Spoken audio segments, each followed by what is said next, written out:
ओम शांति। सर्वशक्तिमान, सर्वज्ञ, सर्वगुणर सागर, सर्वमय कर्ता निराकार परमात्मा शिव बाबांकर श्रेष्ठ ज्ञान आधार निजकु सर्वगुण संपन्न करैबार पुरुषार्थ करुथिबा महान आत्मा मानंकु हृदयर सहित ईश्वरीय शुभ अभिनंदन, शुभेच्छा, शुभकामना, सुप्रभात, सुस्वागतम। कथारे अछि भगवान जेतेबेले दियंती छप्पर फटेई दियंती, अर्थात असरंती संपत्ति प्रदान करिथांती। थरे जणे लोक मंदिर को जाई कहिले, प्रभु आपण कुआडे जाहाकू दियंती तार भंडार भरपूर हो जाए, पीढ़ी पीढ़ी खाइले बोइले सरे नाही, तेबे मो उपरे टिके दया करुनाहांती काहींकी?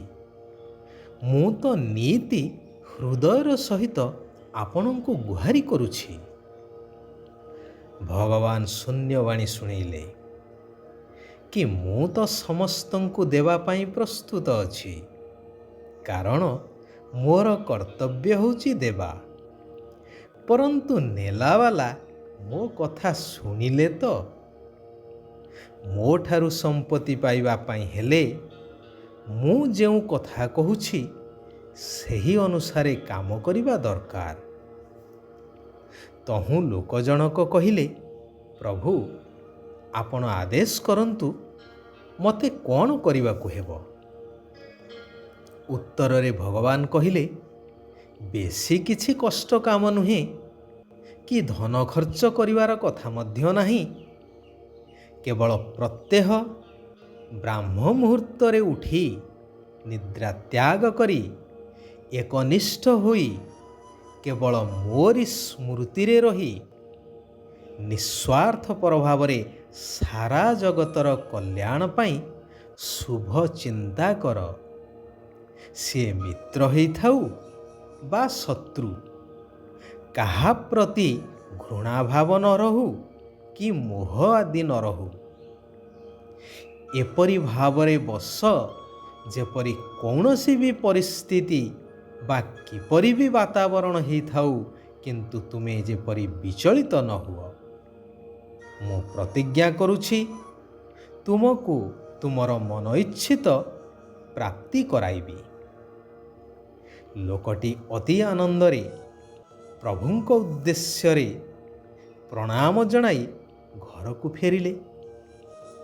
भगवानंक कहिबा मुताबक कार्य मध्य आरंभ करिदेले। ब्राह्म मुहूर्त रे उठी बसिबाटा सबुदिनर जेपरि अभ्यासगत ही गला।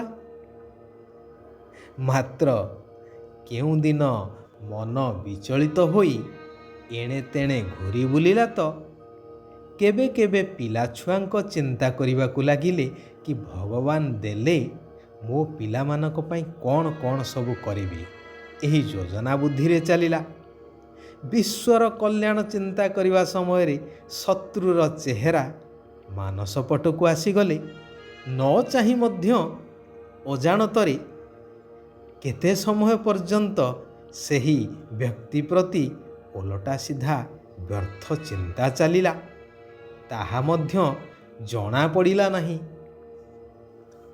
आउ केबे केबे चिंता आसिला कि मु तो एते दिन हेला उठुछि, भगवानंक कहिबा मुताबक करुछि, किंतु काहीं किछि पाइबार तो सूचना किछि मिलु नाही।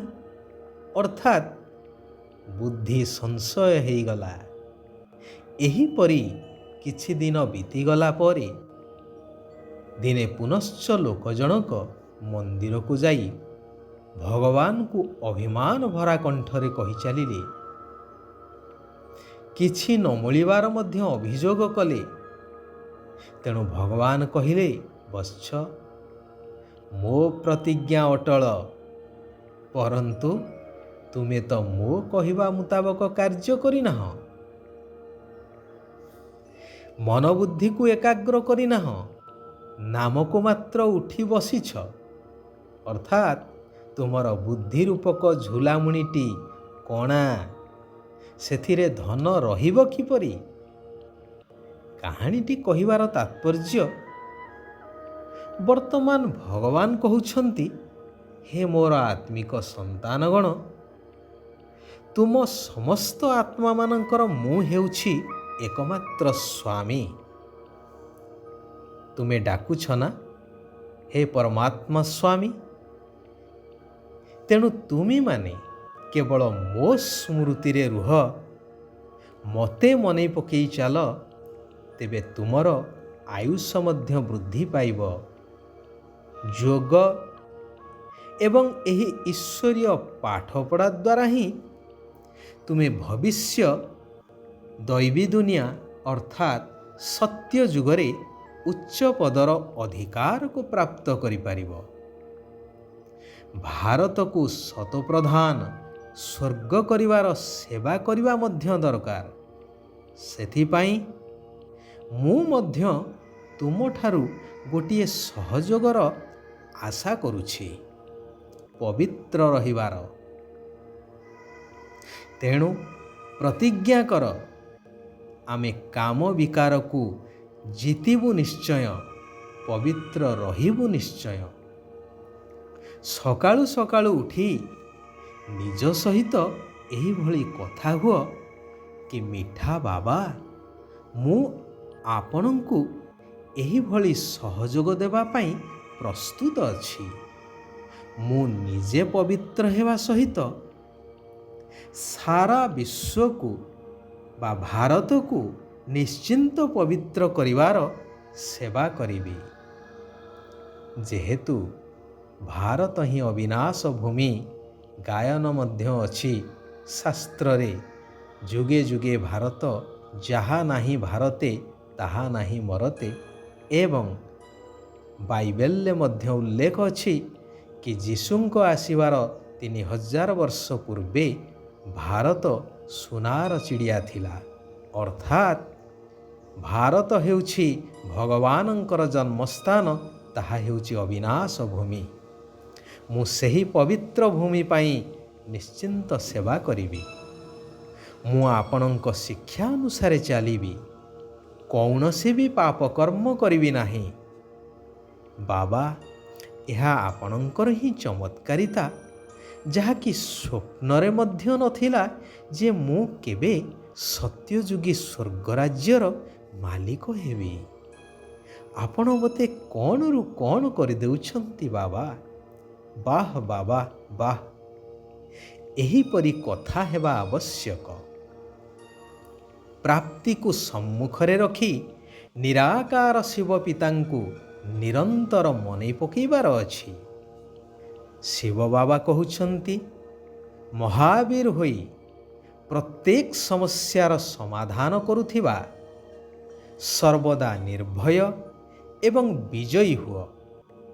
ଯେଉଁମାନେ ମହାବୀର, ସେମାନେ କେବେ ହେଲେ ଏହିଭଳି ବାହାନା କରିପାରିବେ ନାହିଁ ଯେ ପରିସ୍ଥିତି ବା ସମସ୍ୟା ଏଇଭଳି ଥିଲା, ସେଇଥିପାଇଁ ମୋର ପରାଜୟ ହେଲା, ମୁଁ ହାରିଗଲି। ତେବେ ସମସ୍ୟାର କାମ ହେଲା ଆସିବା, ଆଉ ମହାବୀରଙ୍କର କାମ ହେଲା ସମସ୍ୟାକୁ ସମାଧାନ କରି ବିଜୟୀ ହେବା। ହାରିଯିବାର ନଥିବ କେବେ, କି ଛୋଟ ମୋଟ କଥାରେ ଦୁର୍ବଳ ହେଉନଥିବେ। ସର୍ବଦା ଶାରୀରିକ ଏବଂ ମାନସିକ ଖୁସିର ଅନୁଭବ କରି ଚାଲୁଥିବେ। କେବେ ଉଦାସ ହେବେ ନାହିଁ, କି ଦୁଃଖର ଲହଡ଼ି ସେମାନଙ୍କ ପାଖକୁ ସ୍ୱପ୍ନରେ ସୁଦ୍ଧା ଆସିପାରିବ ନାହିଁ।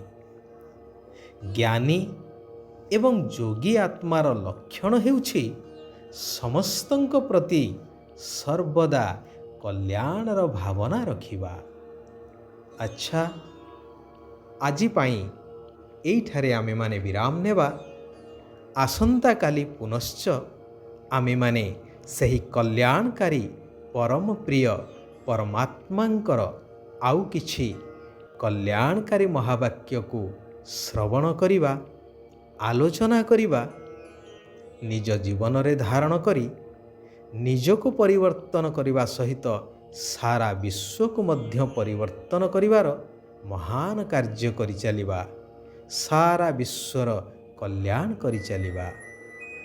ଓମ୍ ଶାନ୍ତି, ଓମ୍ ଶାନ୍ତି, ଓମ୍ ଶାନ୍ତି।